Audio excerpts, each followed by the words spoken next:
कालमापन करायचं असेल तर आता 60,000 वर्षांचा झाला होता। आणि नेहमीप्रमाणे जी सगळ्यांना चिंता भेडसावते तशीच चिंता त्यालाही भेडसावू लागली होती। बघा, हे लोकोत्तर पुरुष होते तरी सुद्धा मानवी जीवनाचे नियम, मानवी जीवनाचे सुखदुःख आणि मानवी जीवनाचं अंतरंग त्या प्रत्येकाला सुद्धा लागू होतं। माझ्यानंतर काय? या काळच्या समाज जीवनाच्या पद्धतीनुसार जर का राजा निपुत्रिक केला तर समाजातील धुरीणांनी एकत्र येऊन राजपदासाठी लायक असलेल्या व्यक्तीची निवड करून त्याला राजा घोषित करायचं अशी प्रथा होती। थोडक्यात माझ्या हातची सत्ता जाणार।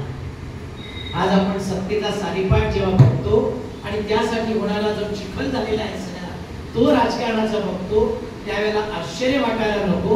त्या काळी सुद्धा थोड्याफार प्रमाणात असंच चित्र होतं, परंतु ते सुसंस्कृत चित्र होतं। एकमेकांची घरं फोडून आणि एकमेकांचे सत्ता उपभोगण्यासाठी पक्ष फोडून जे गलिच्छ राजकारण आजकाल चाललंय तेवढ्या पातळीपर्यंत ते घसरलं नव्हतं, परंतु आत्म कुठंतरी बोच नक्की लागून राहिली होती। आणि म्हणून दशरथाने ठरवलं की आता मात्र आपण पुत्रप्राप्तीला जायचं आणि जरी तो शाप साधर्म्य आणि सत्य उतरला तरी हरकत नाही, आपलं आयुष्य उपभोगत झालेलं आहे। आता एक गंमत म्हणून तुम्हाला विचारतो, आपण काही केबीसीचा खेळ खेळत नाही हो, कारण सध्या तो जोरदार चालू आहे। दशरथाला राण्या किती होत्या कोणी सांगू शकेल? सांगा ना, त्याच्यात काय चुकलं तरी आपण नाही। 350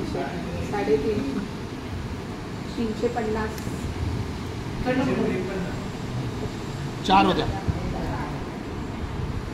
350 उत्तर दिले त्या ताईंसाठी जोरदार टाळ्या वाजवा।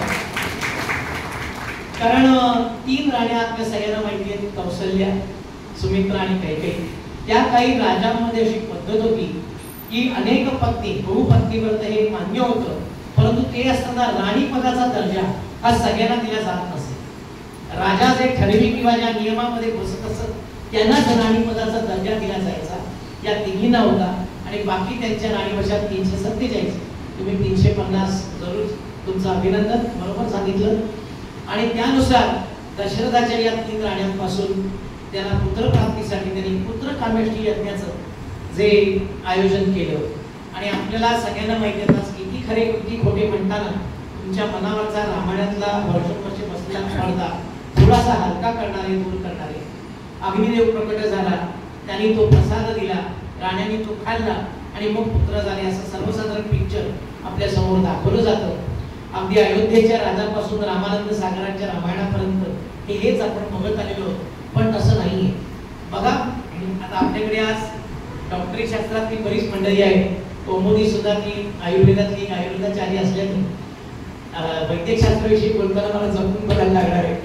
तर 270 दिवस साधारण, आणि तो गर्भधारणेचा काळ आणि कोणाला जन्माचा काळ असं आपण ठरलं असता हे साधारण ठरवून आगे मागे करताना वर्षभराचा काळ होतो। आणि पुत्रकामेष्टी यज्ञ हा जो चालतो त्याचाही काळ हा वर्षभराचा आहे।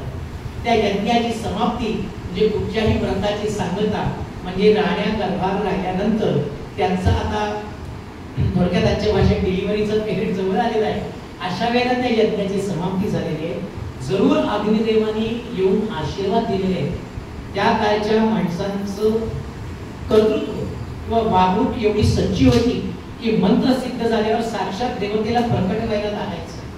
आणि अग्निदेवाने येऊन प्रसाद काय दिला तर अग्निदेव संतुष्ट झाले, हे राजा यज्ञ यथासांग पार पडलेला आहे आणि तुला मी आशीर्वाद देतो की तुझ्याकडे अत्यंत तेजस्वी असे पुत्र निपसतील जे तुझ्या कुलाची कीर्ती आणखी वृद्धिंगत करतील। परंतु ते पायस दिलं, ते खाल्लं वगैरे नाही। आपल्या सर्वांच्या प्राणीमात्रांच्या या भावसागरातील सर्वांना जशी मुलं होतात तशी दशरथ राजालाही झाली। कौशल्येचा तो राम, सुमित्रेचे ते लक्ष्मण आणि शत्रुघ्न आणि कैकेयीचा तो भरत। अनेक ठिकाणी कैकेयीचे भरत शत्रुघ्न असाही गोष्ट सांगितली जाते ती चुकीची। रामाचं सुद्धा नाव घेताना अनेक कथा आहेत, आरसा चंद्र अनेक गाणी आहेत, पण तसा कुठचाही उल्लेख आपल्याला शास्त्रीय दृष्ट्या आढळत नाही। रामाचा सरळ सोपा अर्थ रमविणारा तो राम, ज्याच्याकडे बघितल्यावर पुढे जावंसं वाटत नाही, पण त्याला बघितल्यावर पटकन उचलून घ्यावंसं वाटतं, त्याच्याशी खेळावंसं वाटतं। तो आपल्याला रमवितो असा तो राम लहानपणापासून रामाने सगळ्यांना रमवायला सुरुवात केली आणि म्हणून तो सगळ्यांचा आवडता होता. कौशल्या जरी जन्मदात्री असली तरी सगळ्यात तो कैकेयीचा आवडता होता. आणि ही अशी मुलं पुढे मोठी होऊ लागली. अर्थातच त्यांचे राजगुरू वशिष्ठ त्यांच्या कडक आधिपत्याखाली त्यांचं सर्व शिक्षण झालं. आणि अशातच एके दिवशी दशरथ राजा हा राजदरबारात बसलेला असताना विश्वामित्र मुनी त्याच्या दरबारात आले. रामायण हे संपूर्ण कथा it's a well plan management tool किंवा मॅनेजमेंट एक्झाम्पल आहे. आणि म्हणून त्याला आपल्या हिंदू धर्मशास्त्रानुसार महाकाव्याचं स्वरूप दिलेलं आहे. प्रत्येकाचा रोल, प्रत्येकाची भूमिका, त्याने काय करायचं हे ठरवलेलं गेलेलं होतं. यत् क्रौंचम मिथुनादेकम अवधीहि काममोहितम.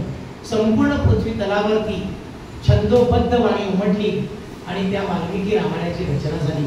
अजून एक मिथ्या तुमच्या डोक्यातून दूर करतो. वाल्याचा वाल्मिकी झाला याला कुठेही शास्त्रीय आधार नाही. ही कालोभात आणि जनमानसेनुसार आलेली गोष्ट आहे. वाल्मिकी नावाचे महर्षी होते ज्यांनी रामायणाची निर्मिती केली.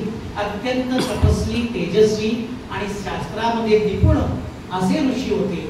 त्यांनी रामायण रचयिता झाले आणि त्यांच्या पद्धतीनुसार त्यांना परमेश्वराने केलेल्या मार्गदर्शनानुसार या रामायणाची रचना झाली आणि त्यानुसारच हे रामायण घडलं गेलं.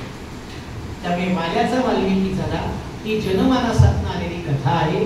पुढच्या अनेक कथांवरचं गारुड मी काढणार आहे. तसंच हे पहिलं आहे, लक्षात ठेवा. राम, लक्ष्मण, भरत, शत्रुघ्न मोठे होत असताना विश्वामित्र ऋषी आले आणि दशरथ राजाला म्हणाले की तुझी दोन मुलं रामचंद्र आणि लक्ष्मण हे मला दे. दशरथ राजा हडबडला होती, लहान आहे तेव्हा तू काळजी करू नकोस. त्यांना सर्व प्रकारचे युद्धतंत्र, आवश्यक शिक्षा ही मिळालेली आहे, परंतु त्यांच्या हातून जे महत् कार्य घडायचं आहे त्यासाठी ते मला हवे. दशरथ राजा, विश्वामित्र आणि वशिष्ठ मुनी हे आपापसात बोलत असताना राजा रामचंद्र तिथे आले. दशरथांनी सांगितलं की तुमच्याविषयी आमचं बोलणं चाललंय तर तुम्ही येऊ नका. तेव्हा राजा रामचंद्रांनी सांगितलं जर माझ्याविषयी बोलणं चाललं असेल तर ते माझ्या देखतच झालं पाहिजे. मग त्याच्यावर दशरथ राजांनी सांगितलं की हे तुला वनात घेऊन जात आहे त्यांच्या काही कामा करता, तर मग माझी सेना मी तुझ्या बरोबर देतो. रामचंद्रांनी हास्याने उत्तर दिलं, जंगलात जाण्यासाठी सेनेची काय आवश्यकता आहे आणि काम जर का सेनेने होणार असतं तर माझी काय आवश्यकता आहे. म्हणाले ठीक आहे, मग अंगरक्षक तरी घेऊन जा. आपल्याला माहिती आहे मोठी मंडळी, व्हीआयपी मंडळी जायची असली की त्यांच्या आगे मागे सगळे धावत असतात बॉडीगार्ड्स. पण रामाने सांगितलं की जर का मी अंगरक्षक घेऊन गेलो तर विश्वामित्र मुनींना ज्यांची अंगरक्षणा माझ्याकडनं करायची ते काय म्हणतील, अरे हा स्वतःच जर का रक्षण करू शकत नसेल तर आमचं रक्षण काय करणार. दशरथाचा नाईलाज झाला. मग त्यांनी विचारलं की एवढ्या अरण्यात जात असताना कष्ट होते, तर रामाने सांगितलं जिथे विश्वामित्रांसारखा ब्रह्मर्षी आमच्या बरोबर आहे तेव्हा आम्हाला कुठच्याही कष्टाची कशाही प्रकारची कोशिश पडणार नाही, आम्हाला तुम्ही आज्ञा द्या. आणि विश्वामित्र वशिष्ठांबरोबर बोललो. वशिष्ठांनी दशरथाला सांगितलं ज्यांनी गायत्रीच्या पुरश्चरणाने प्रतिसृष्टी निर्माण केली अशा महान ऋषी बरोबर तुझ्या राजपुत्राला तू पाठव. देवाची हीच योजना आहे. राजा रामचंद्र आणि लक्ष्मण हे विश्वामित्रांबरोबर निघाले आणि वाटेत आपल्या सगळ्यांना माहिती आहे राधिका प्रसंग घडला. जिच्या हाती पाळण्याची दोरी ती जगाते उद्धारी अशी आमची संस्कृती सांगते. आणि जेव्हा विश्वामित्रांनी सांगितलं राजा रामचंद्राला की त्राटिकेला तू शासन केलं पाहिजेस, तेव्हा रामचंद्र हताश झाले की मुनिवर मी आजपर्यंत शिकलोय स्त्रियांचा आदर करा, स्त्रियांमुळे आपली संस्कृती पुढे जाते आणि ही स्त्री असताना तुम्ही मला त्याचा वध करायला सांगताय. तेव्हा विश्वामित्र म्हणाले त्राटिका ही स्त्रीत्व हरवून बसली आहे. येणाऱ्या वाटेत येणाऱ्या प्रत्येक पशु पक्षाला ती खाते, माणसाला खाते आणि म्हणून तिचा प्रवास स्त्रीत्वातून पशुत्वाकडे झाला आहे. स्त्रीची व्याख्या ही पुनर्जन्म देणारी आणि संपूर्ण समाजाची उद्धार करणारी अशी आहे आणि त्राटिकेची व्याख्या ही स्त्रीत्वातून संपूर्ण सृष्टीचा नाश करणारी आणि सगळीकडे अनागोंदी माजवणारी अशी पशुत्वाकडे झाल्याने तिचा वध करणं हे शास्त्राला धरूनच आहे आणि म्हणून रामचंद्रांनी त्राटिकेचा वध केलेला आहे. रामचंद्रांनी आपल्या संपूर्ण आयुष्यामध्ये जे राक्षस त्यांच्या वाटेत आले त्या सगळ्यांचा निपात केलेला आहे. याचं कारण जेव्हा आतंकवाद पसरवण्यासाठी तुमच्याकडे अंडर सेल्स काम करत असतात तेव्हा त्या सेल्सचा निपात करणं हे खऱ्या राष्ट्रवादाचं प्रमाण आहे. आणि प्रभू रामचंद्र हे खऱ्या राष्ट्रवादाचं प्रतीक असल्याने त्यांनी ती कृती आयुष्यभर जपली. पण ज्या वेळेला परकीय राष्ट्राशी परकीय देशाशी बोलण्याचा किंवा शत्रुत्वाचा प्रश्न येतो तेव्हा पहिल्यांदी वाटाघाटीच करायच्या असतात, ज्या त्यांनी रावणाशी केल्या. हे स्वतःच्या उदाहरणात त्यांनी घालून दिलेलं आहे. संपूर्ण रामायण तुम्ही जर का अभ्यासलं तर तुम्हाला याची पदोपदी साक्ष मिळेल. त्याच्यानंतर पुढे जाताना गौतमी ऋषींचा आश्रम लागला आणि अहिल्या आणि गौतमीची कथा आपल्याला माहिती आहे. मी जो श्लोक पहिल्यांदा सांगितला त्यात अहिल्या ही गौतम ऋषींची अर्धांगिनी आणि आपल्या सगळ्यांना दाखवलेला असा रामाचा पटकन अंगठा लागतो, ती शिळा उगमते आणि अहिल्या बाहेर येते. हे आपल्याला शिकवलेलं दुसरं मिथ्या किंवा खोटं.